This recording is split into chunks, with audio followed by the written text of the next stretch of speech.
Fidèles internautes de Top Africa Télévision, bienvenue encore une fois dans ce nouveau numéro de votre émission Top Analyse. Top Analyse, cette émission qui vous apporte les actualités de la République démocratique du Congo. Merci d'avoir accepté d'avoir choisi cette chaîne pour vous informer.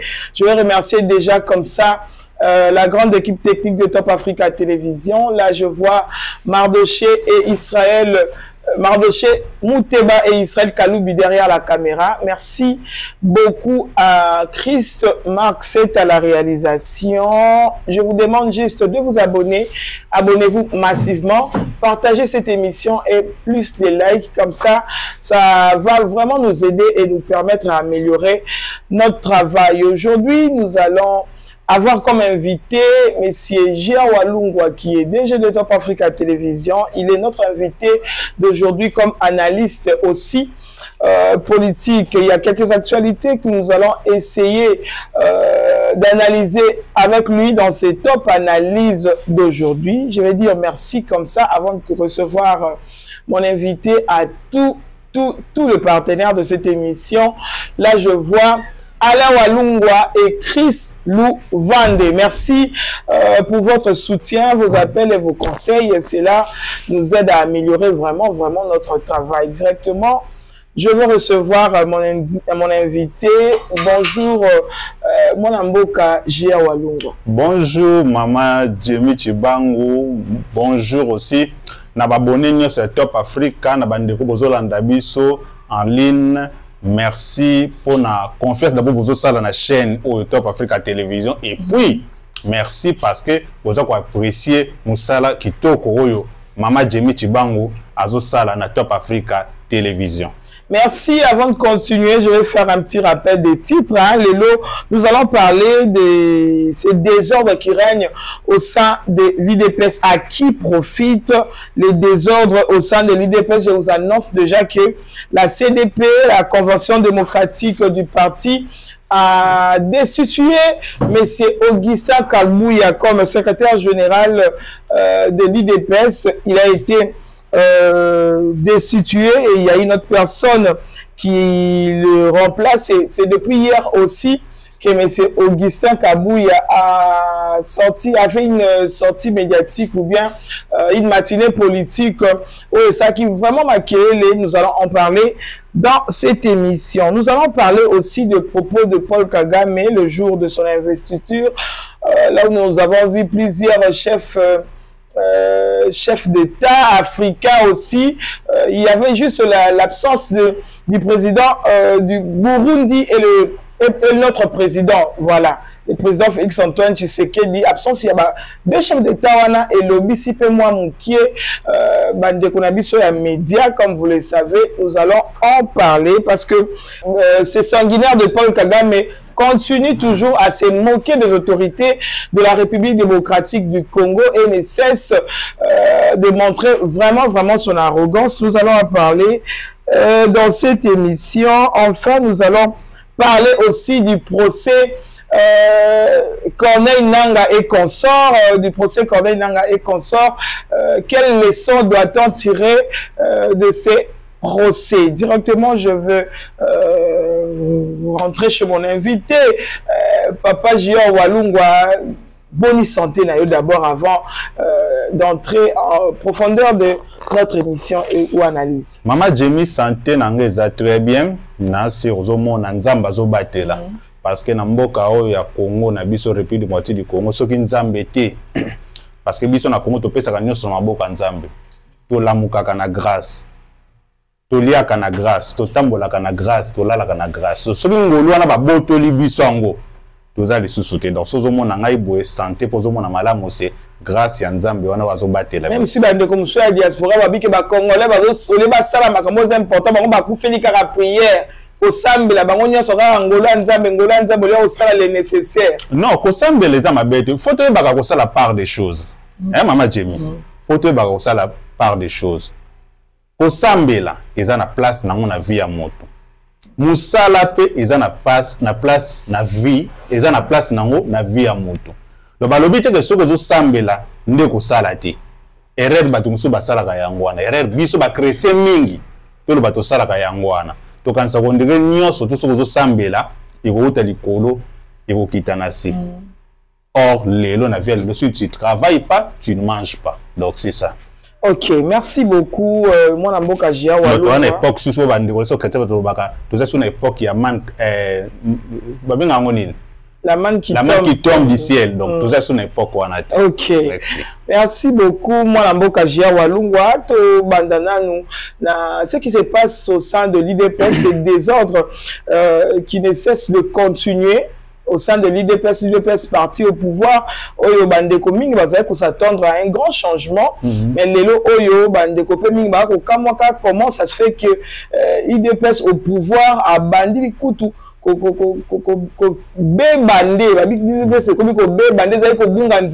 pendant que Baza n'a pouvoir. Aujourd'hui, la CDP a destitué mon amboka Augustin Kabouya. Pensez-vous que cette destitution peut apporter un changement au sein de l'IDPS par rapport à ce qui se passe déjà? D'abord, cette destitution ne peut jamais apporter un changement dans la l'IDPS. Cette décision? Voilà, cette destitution, je parle de destitution de M. pardon, de M. Augustin Kabouya. Il ne peut jamais amener changement ou des solutions dans la l'IDPS. D'ailleurs, vous-même, vous l'avez dit, hier, moi, je suis Augustin Kabouya, j'ai une matinée politique. À niveau de siège, il y a IDPS, place où par ensemble, qui va combattant. Et bien, une façon pour naïe, il y a Kabouya, décision wana pour naïe, CDP wana. D'ailleurs, c'est Batoune, c'est rassemblage qui wana, pour que cette décision wana ne font même pas partie des CDP. C'est le monde Augustin Kabouya.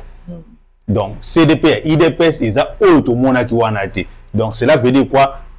Solution wana ou bien décision wana il y a destituer M. Augustin Kabouya comme secrétaire général IDPS, il y a une autre solution à IDPS.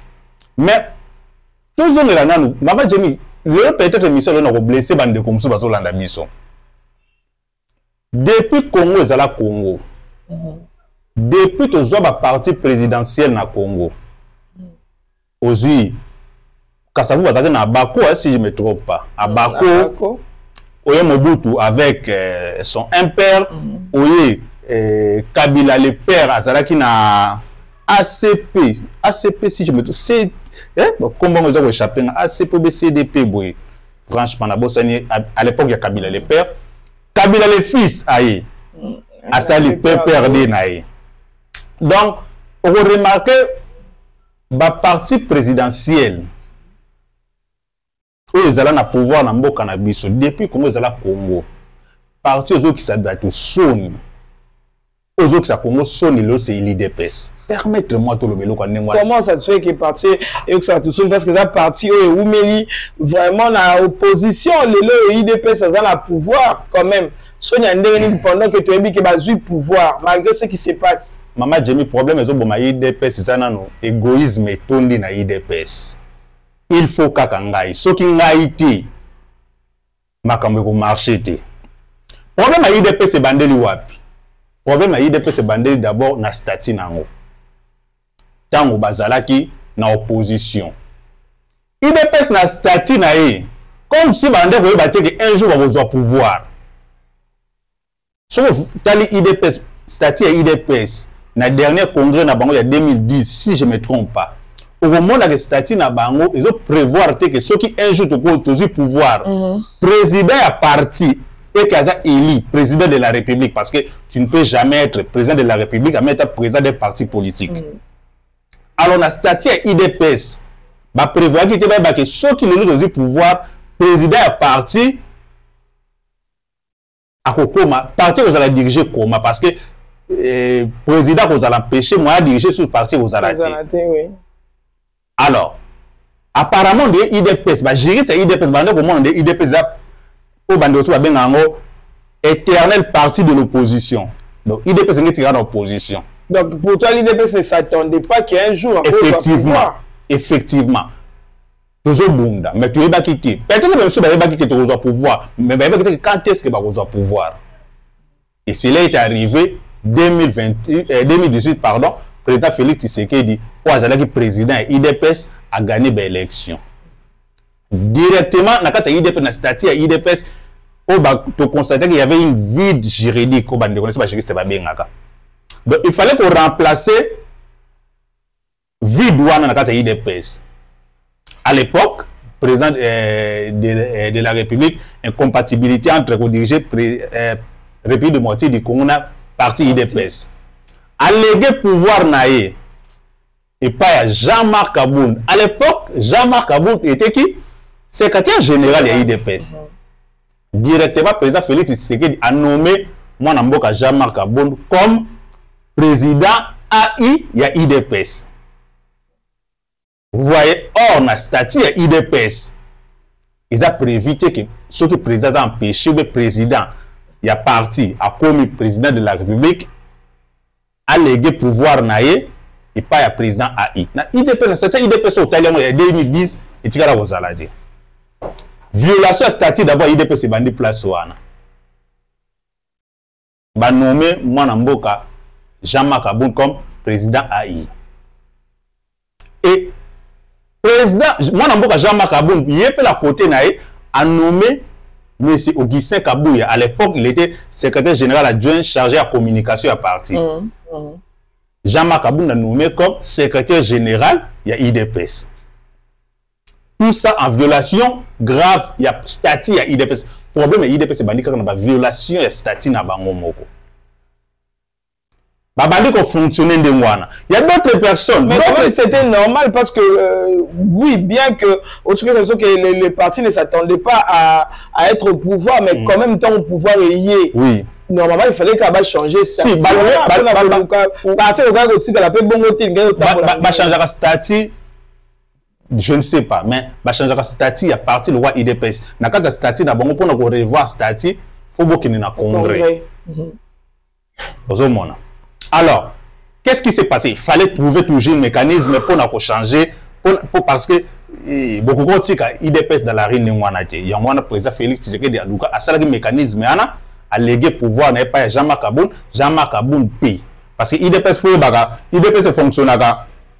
Président c'est IDPS. Nous sommes qui parlent dans dossier politique y a parti. Et secrétaire général il y a IDPS nous sommes qui parlent dans dossier administratif il y a parti. Alors président Jean-Marc Aboun à l'époque a tiré la présidence il y a parti et a nommé pardon Mwanamboka Augustin Kabouya comme secrétaire général. Mais d'autres personnes à parti c'est là qui n'ont pas. Entre autres, Peter Kazadi, Paul Chilumbu, RDT, Sylvain Mutombo, même président, il y a CDP à l'époque, monsieur le patriarche, Papa Okombona, Okombona Kimi, Kabouya Kangisa qui a Nasuka, le nom m'échappe, comme vous soyez dans le site Okombona. Même bango bazaki contre nomination ana. Basalani IDPS a continué à évoluer na violation, il y a statut na bango moko. Déjà des ordres déjà bandaki place wana. Alors, et pourquoi à un moment où makambo qui entre Jean-Marc Aboun avec la famille biologique du président Félix Tshisekedi to beta solo wana a te bisu suto yebi yango. IDPS bazaki décision CDP à l'époque.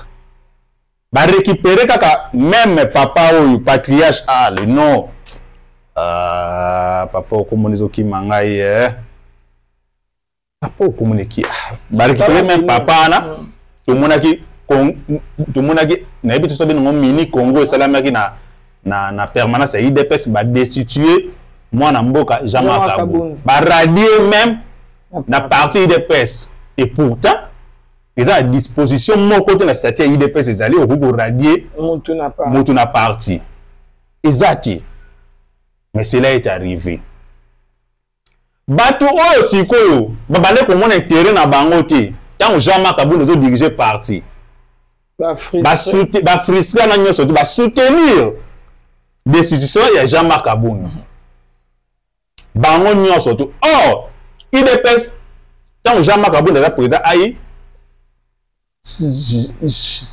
Augustin Kabouya était secrétaire général. Bango mi balem bande ko gérer parti. Personne n'a compris qui comment vous avez dit que IDPS est mal géré. Bolongo le président AI, mais Botiki secrétaire général. Oh, bande ko gérer bango balé. Normalement so Bolongo la jamais il fallait balongo déjà na Augustin Kabouya. Voilà. Et ils ont gardé Augustin Kabouya. Bah continuer toujours la violation grave de statut na bango moko. Bah soutenir Jean-Marc, bah soutenir Augustin Kabouya sur parti. Bah qu'est-il na congrès. Place où bah trouver solution. Il y a pas problème non surtout à IDPS. Il y a statut à IDPS. Bah revoir statut à IDPS. Bah lobby non. Na Congo bah bien notre aussi bah statut qui surtout simbi statut ça le Congo la président Félix Tshisekedi na IDPS libé là. Même je me rappelle pas Zaki discours il y a moi na Augustin Kabouya. Parce que Batou va le non pour revoir statut à IDPS. Le roi a pouvoir, le roi a pouvoir congrès et permettre de revoir statut à IDPS. Mais à l'époque, il y a d'autres personnes, il y a d'autres membres de l'IDPS ont refusé. Au moment où il y a bango et pas à Kabouya, c'est chez Kabouya. Tout le monde a vu congrès qui a battu surtout en Bazalaki, entre autres le professeur de droit constitutionnel au Nani.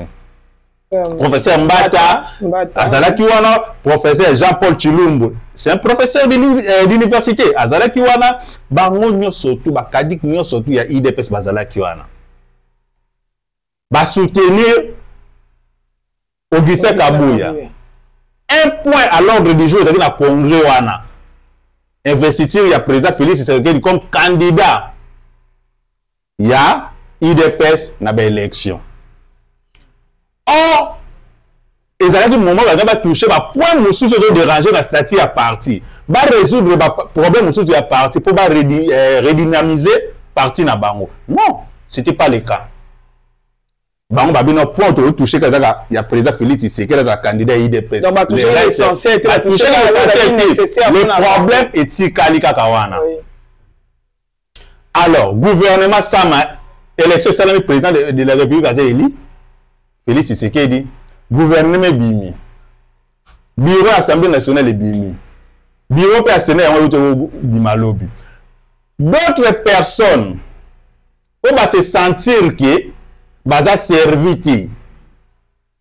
Il y a un problème avec IDPS, c'est pour ma statut égoïsme, c'est pour ma IDPS. D'autres personnes baza qui serviti. Bangwana ba se rebeller. Bangwana ba siliki. Bangwane ba convoqué qui au moni convention CDP et Salamaki René CDP et Salamaki pour ba destituer Augustin Kabouya. Effectivement tu vas voir comment le parlement debout. Ba combattre ba vendre ko déplorer gestion ya Augustin Kabouya comme secrétaire général. Effectivement biso ne sous bande ko remarquons IDPS dernier est très mal géré.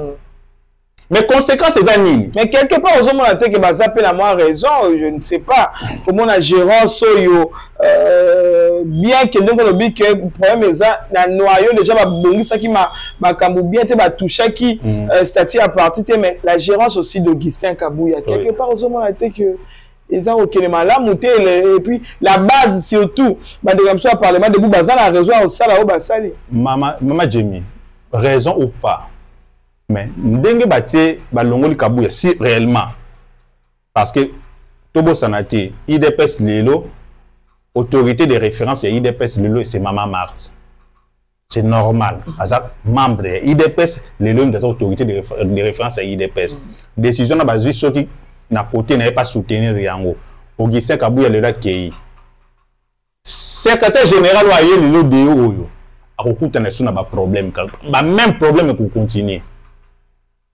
Parce que bah trouver solution à un problème de statut parce que bah frustré on peut vraiment se retrouver qui mais pour la yo moi mboka gérer walungu la solution ou bien la proposition que ça la peau des ordres où il y a IDPS et CC les années mais maman il y a un de quoi IDPS be baza Hollanda yo ici ou d'ailleurs dans de belé a dit IDPS la diaspora baza on comprendre vraiment trouble les autres qui de wa ba mususu ngambo wa mususu ba terrain ba ngambo ni trouble et makasi pona nini.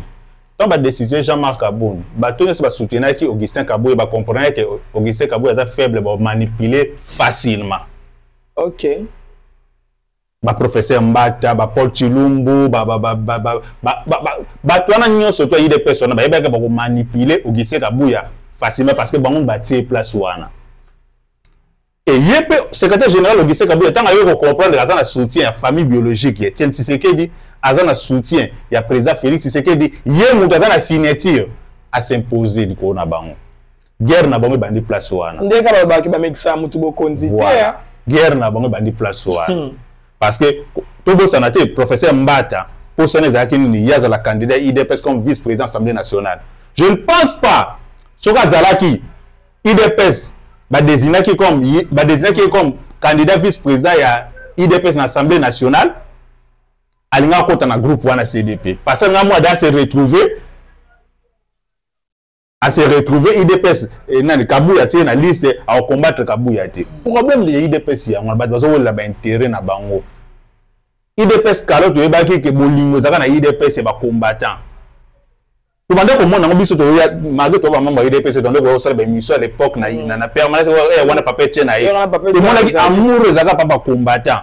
Combattant so mi ma 100 francs ya chasser akombela ngo yembo to pesa muninga ne combattant. So ka so mikate akoni ya yembo ko ta pesa combattant. Mais lelo yo bateau kaka baza ko se retrouver o ayi ke soki ye aza ko se retrouver alingi bateau la bambasu na IDPS alingi bateau so bazwati ata bolobi gestion Augustin Kabuya eza mabe soki ye ayebi déjà que Augustin Kabuya aza ko se retrouver par Augustin Kabuya pour na intérêt parti italien ta parti ça mal géré pour via azozwa déjà au moins pour IDPS yango et puis ndeka na lobby même problème. Même procédé destituer Augustin Kabuya, Lelo. Nous avons nommé le monsieur, le nouveau secrétaire général Déo, choisi par la convention démocratie du parti. Tant que vous avez le pouvoir, et que vous se retrouver, vous se rebeller contre eux, même problème. Et pour continuer. Moi, Mboka Jiaka Oualungwa, hier, des matinées politiques, il y a M. Augustin Kabuya. Salamaki, la matinée Oyo, Lobaki, non, à la décision, il y a CDP. Quelque part, aux hommes, on a été que, ils ont même ma partie, na séparation, ils ont risqué de comme là-bas, IDPS, IDPS qui basa. Et bimi IDPS inter bimba IDPS kabwana IDPS kabwana na ngote parce que IDPS na pouvoir batano se bazo wele la ba intérêt na bango na zebi so bazo wele intérêt parti te bazo wele la ba intérêt na bango. OK. Muntu mo côté lelo na groupe batano so bisi bo sala IDPS na no na opposition a olinga jamais. Bo sala IDPS na bino ezala côté ata bo na union sacrée mais bino te boza parti présidentiel mutu mo kota olinga. Mais Nalandi pe Augustin Kabuya, secrétaire général Augustin Kabuya, pour naïe, à l'obé CDP qui organisé, réunion CDP a organisé d'abord congrès des alliés organe suprême, il y a IDPS, ils ont un pouvoir de destituer secrétaire général. Wana selon Augustin Kabuya. Na moi pe ba communicateur na ende bazo passer na ba écran bazo lobela. Mais tout bon ça na té. Même procédure où balongoli Augustin Kabuya lelo na CDP wana, c'est la même procédure balongola que Jean-Marc Kaboun. Et comment se fait-il? C'est la même histoire qui se répète. C'est la même histoire qui se répète. Comment se fait-il à l'époque de Jean-Marc Kaboun? Cette procédure était légale. Pour Nabino Augustin Kabuya parce que bon légal. Mais le même procédure balongoli lié Augustin Kabuya pas les autres voies de légalité. On est où là? On est où là? Il y a un maman Jemi, IDPS qui s'est battu Sony na Congo. C'est la partie où tout le monde est battu balité pour la partie. IDPS pour y avoir pouvoir battu batangi si makila. Battu bakufi pour IDPS comme on a pouvoir. Mais les autres Sony, ils ont pris ça Sony. Kota la combat papa Tchena Bundi. Kota la combat oyo ba combattant on surtout ba perdre ba vie na ba bunda pour na IDPS au pouvoir bazoma le long de IDPS wele la bokonzi ndenge IDPS likolo ya pouvoir likolo ya mbongo baza ko bomana na IDPS diviser côté na IDPS ezo sala sonne vous remarquez nini président Félix Tshisekedi Avec ce président IDPS, bon, c'est la rate problème sur l'IDPS, le président de la République, il y a un résoudre le problème de l'IDPS. Non. Cela veut dire quoi? Ce qui peut problème, c'est passé dans la PPRD. Le président Félix, il faut trouver une solution à la PPRD. Ce qui est problème dans la PALO, le président Félix, c'est qu'il faut trouver une solution à la PALO. Parce que c'est lui le président de la République. À sa président parti politique, moi, je suis soutien. Comme président de parti politique, nyonso. À comme président de Congolais, nyonso. Mais en majorité, mais en opposition, il y a un président dans Bango. Mais des autres sont passés dans l'IDPS, tout ça, l'IDPS va perdre le mêlé. Vous remarquez, le gouvernement, où tu connais, maman, Judith Soumino. Combien de membres de l'IDPS sont dans le gouvernement? Combien de membres de l'IDPS sont dans le gouvernement? Il y a maman Judith Soumino. Même ma poste régalienne, ma PC, on va battre mon sous.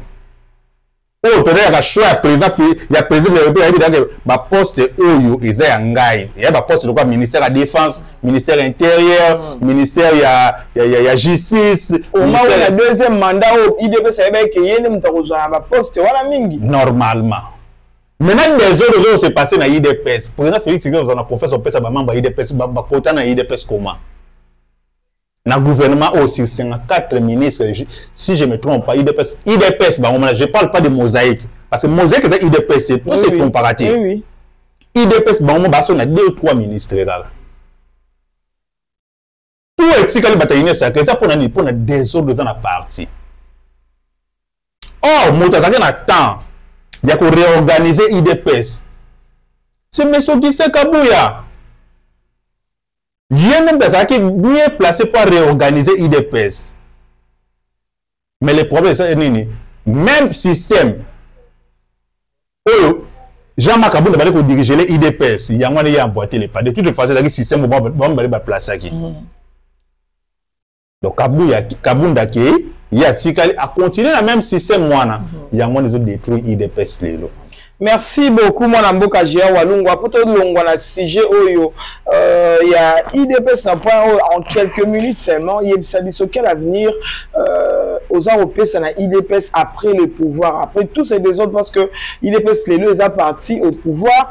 Mais tout le monde a Oyo. Bien que IDPS se reprenne la tête, parce qu'ils sont au pouvoir. Mais quel avenir aux Européens, ça IDPS après le pouvoir? Sincèrement, maman, l'avenir de l'IDPS est vraiment sombre.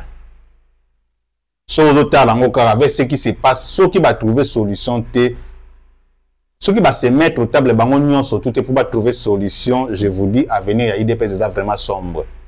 Je ne pense pas, je ne vois pas comment l'IDPS a garder le pouvoir le plus longtemps possible. Ceux qui vont se mettre d'accord. PPR va perdre le pouvoir pour l'année. PPRD va perdre le pouvoir pour la division bango na bango. Ba wele la ki leadership bango na bango. Entre autres, Augustin Kabou, pardon, Matata Pogno,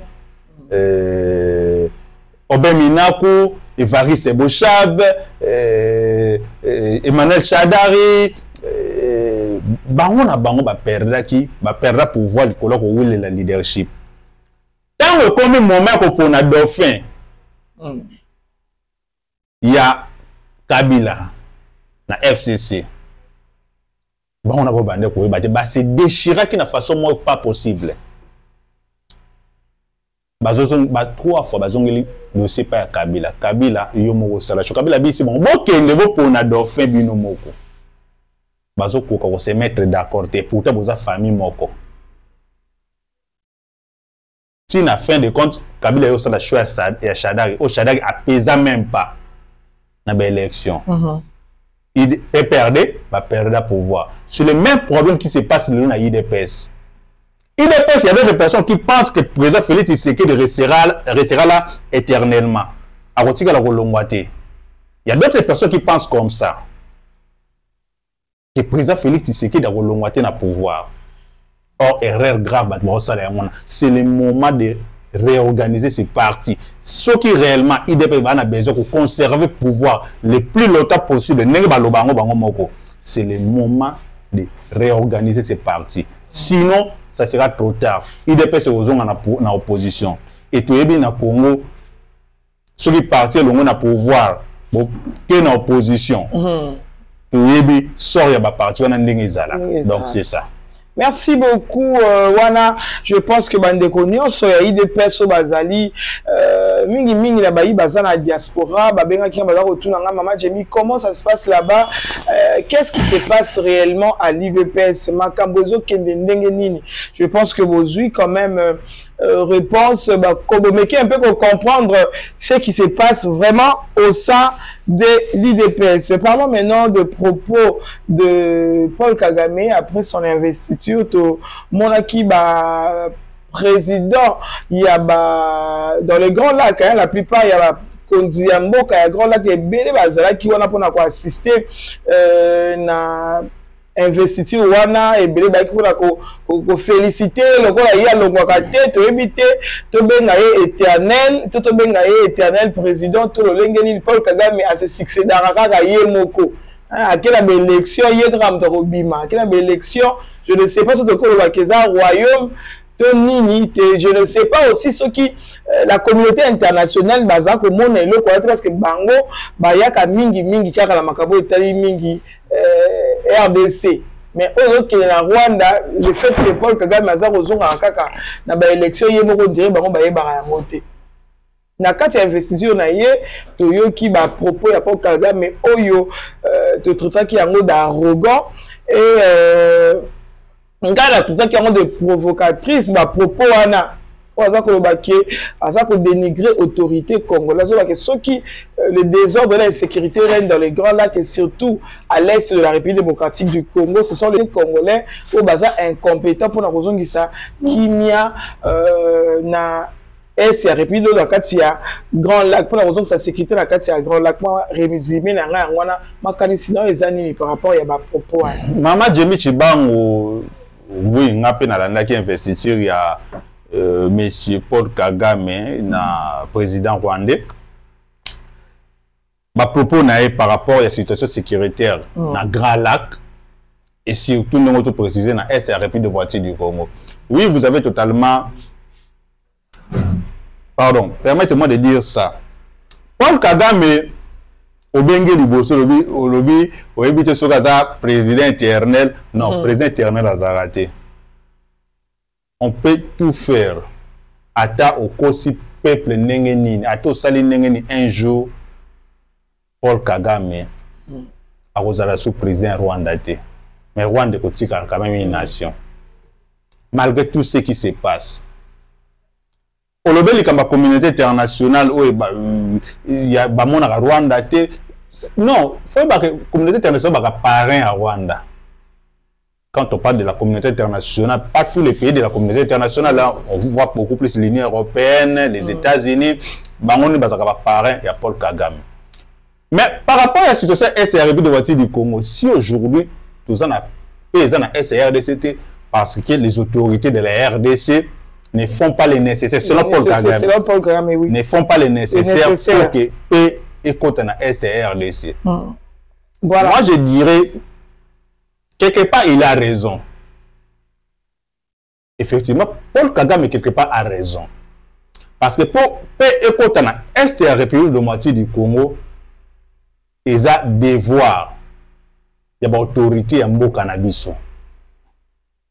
C'est eux qui doivent travailler pour que la paix revienne dans l'est de notre pays. Effectivement, nous sommes dans une région où on retrouve beaucoup de pays, entre autres l'Ouganda, le Rwanda, Kenya, Burundi. Mais il faut République de combat, autorité, ils doivent travailler pour que la paix revienne à l'est de la République démocratique du Congo. Effectivement, ils travaillent. Malgré tout ce qui se passe, parce que Mama Jemmy Bobo Sanaté que guerre à SRDC, nos autorités ne font pas face seulement aux rebelles du M23. Ils font face à l'armée rwandaise, ils font face à l'armée kenyane qui soutiennent ces rébellions, ils font face à l'armée ougandaise et ils font face aussi à l'OTAN. Parce que l'armée ne sont pas sont soutenus par l'OTAN. Autant de armée bango et communauté internationale, Union européenne, États-Unis, bango de bazo financer bango. Il y a même des mercenaires blancs, tout le monde a bango. Il y a même des mercenaires blancs. Problème il y a STRD ces années.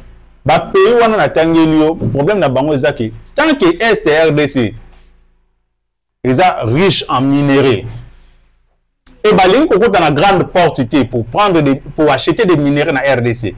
Bah qu'on continue toujours à créer guerre na Est de la République du Congo. Et qu'est-ce qu'il faut faire? Il faut que l'autorité n'a travailler pour trouver la solution dans la situation SRDC. Solution est belée. Il y a la solution diplomatique. Tout le monde a la président Félix Tshisekedi pour retrouver solution sur le plan diplomatique. Il y a aussi la solution militaire. Donc, nous sommes obligés de faire la guerre, de bouter l'ennemi hors de nos territoires. De nos territoires. Mais est-ce que Bisso vraiment la Rwanda? Est-ce que solution diplomatique est allée sous Maman Jamie. Je pense que la RDC a Meki peut moi d'accord et belé la Rwanda, mais rien ne marche toujours. Maman Jamie, ils ont la guerre mon côté dans le monde. Aussi la kaka na mindoki. Ata to betani masasi suka bovana na table. Ata yo opoli na terrain de guerre. Na on peut ce exemple ya guerre allemande, deuxième guerre mondiale. Pardon. Malgré la défaite de Hitler, malgré la défaite des Allemands, mais bah vendait quand même la table de négociation pour négocier après guerre. Qu'est-ce qu'il faut faire? Et c'est le problème avec notre pays. Donc, si on a raté que sur tout ça, la diplomatie, il faut qu'on bouge sur le terrain. Et là, on a toujours bossé dans un trop. Tout le monde a toujours comment les rebelles avancent. Comment les rebelles avancent. Mais qu'est-ce que notre armée fait réellement? Na front. On parle de l'eau. Les généraux et belé na Est de la République de moitié du Congo. Nous habitons en Afrique, nous avons armée, nous avons des généraux, le rôle FRDC. À quoi servent tous ces généraux? Effectivement, tous les généraux, ils ont comme il faut. Mais parmi eux, mais ils ont une négociation. Est-ce que vous avez quelque part, ils ont une négociation, mais là, ils sont généraux.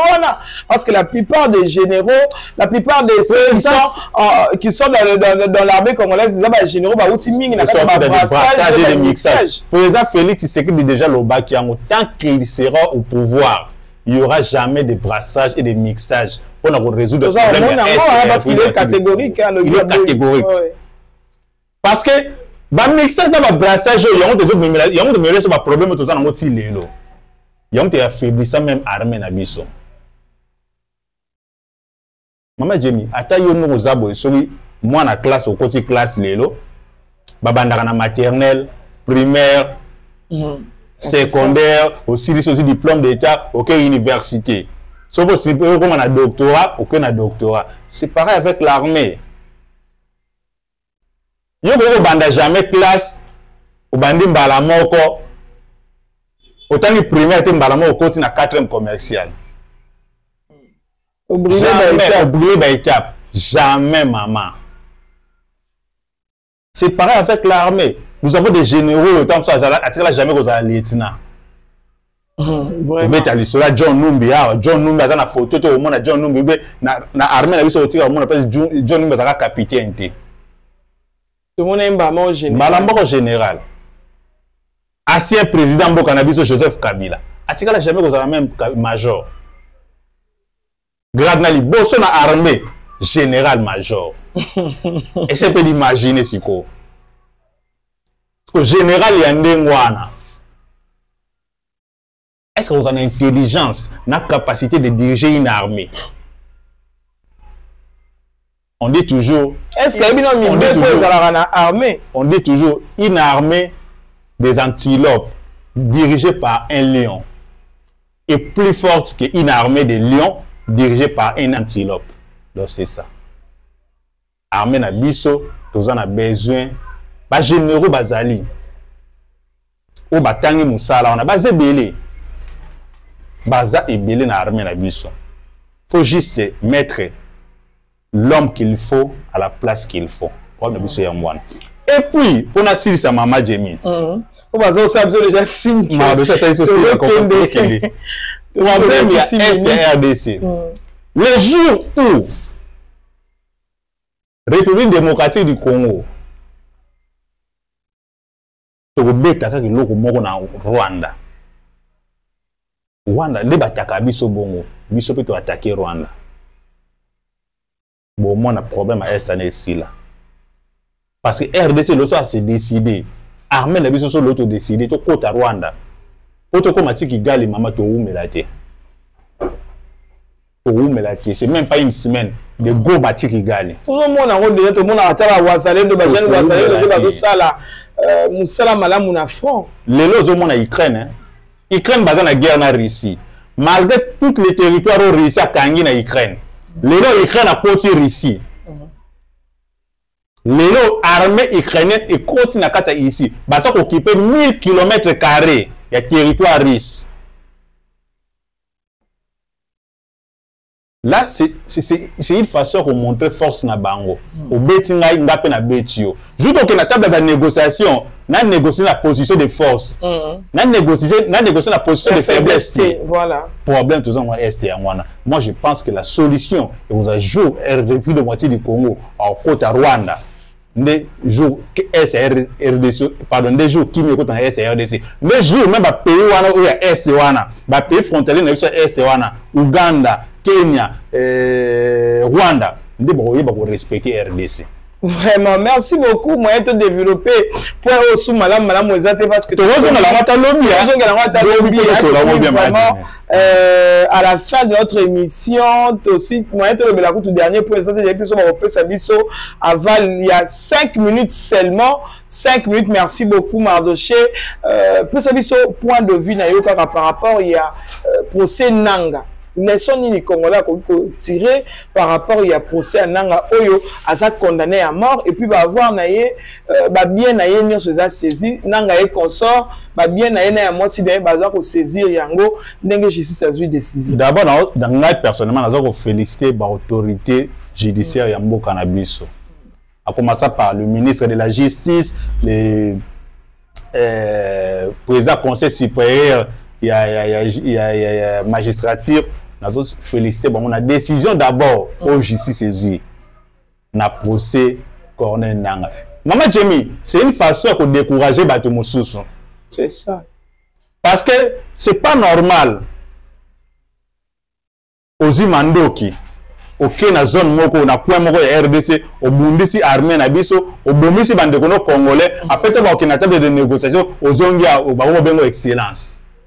Mais comment la Congo ya mwana et bébé batutu wana bango na Congo to benga ba excellence batu na ba cortège ba honorable ba bomisa ba congolais po ba koma place wana to ko continuer na système wana époque wana déjà révolu maman époque wana ils a révolu et comme ça là que monto après que une rébellion faut réfléchir deux fois ozala na manda kuno na nyangwe ozana nda kuno awa na mopono ozana kuno na lemo ozo réfléchir déjà ce qui n'a que rébellion na perdre déjà on zala kanangwa est-ce que tant on okende kuna nena kozwa nanga yo na perdre ba bien nyoso toi wa lelo nanga est condamné à mort jour justice congolais jour to kokanga nanga na maboko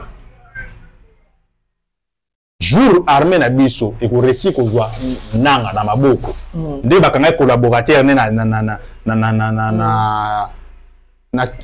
Éthiopie si je me trompe pas bakanga collaborateur en Éthiopie ba extradé awa jour pe ba kozwa nanga quelque part ba extradé parce que mandat d'arrêt international est déjà lancé bakangi ba yena ay ba suka na ye biwa parce que yepé abomisi ba congolais et na guerre inutile à créer pour na collaborer na ennemi ya mboka na biso depuis de moitié du Congo et ko sala que muda réfléchir parce que au perdre nion soto zaki na nanga ye wana juste ko zwa nanga comme on eli wana ba collaborateur na ye ba Jean-Jacques Mamba ba Henri surtout Henri Magie on a zo mona ba village ça na lolendo nionso yenda pesa na cigare na ye to komi boy to ya na lolendo nyonso batandenge na chuto zo bango nde ba comprendre mais moi mboka jia walunga communauté internationale ba boyi décision wana ba lobby que bango baza pour te sanction wana ya kozala condamné à mort ya